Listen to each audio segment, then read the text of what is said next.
Dear friends, my name is Marek Vaňuš. I am the Biblical Apostolate Coordinator of the Society of Divine Word. Upon hearing the words of Jesus, we may remember that already last Sunday we began reading this innovative approach of Jesus to what was said before. A question may come to our minds, but why does Jesus make commandments stricter? Wasn't it enough for him to leave it as it was said? Why this modification toward the greater requirements? In thinking the motive of Jesus' words, we can be sure his intent is not to make life harder and the commandments more demanding.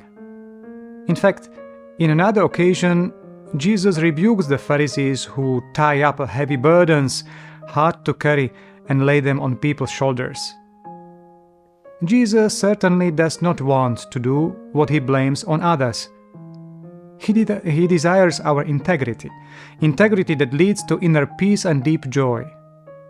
And therefore, he does not want us to do something only half-heartedly, only to appear. It would lead to spiritual schizophrenia. He desires that our attitudes be shaped by the heart.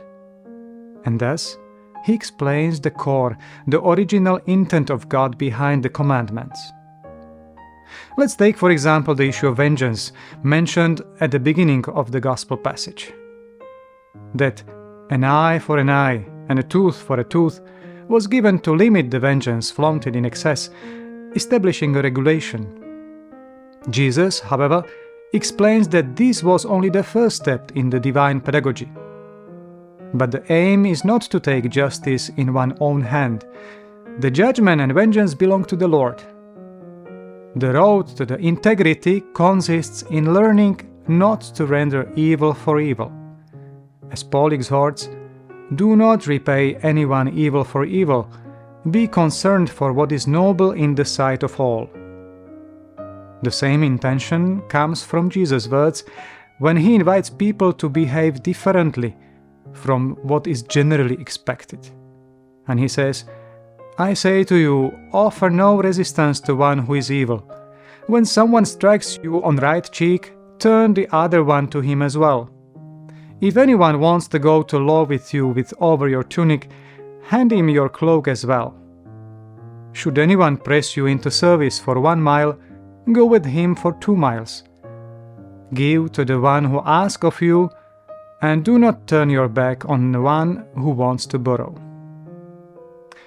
These are images, of course, but also very clear advice expressing the same idea. Evil can never be overcome by evil returned. The road to deliverance from evil leads through operating good. And we can decide whether to take the road of returning evil for evil, which will hurt us in the end too, it will not spare us, or to choose the road indicated by Jesus, seemingly more difficult, but finally bringing us tranquility and peace. Again, Jesus does not want to make our lives difficult, but is frank about what brings us integrity. Such is the way proposed by Jesus, with the aim expressed at the very end of the Gospel passage. Be perfect, just as your heavenly Father is perfect.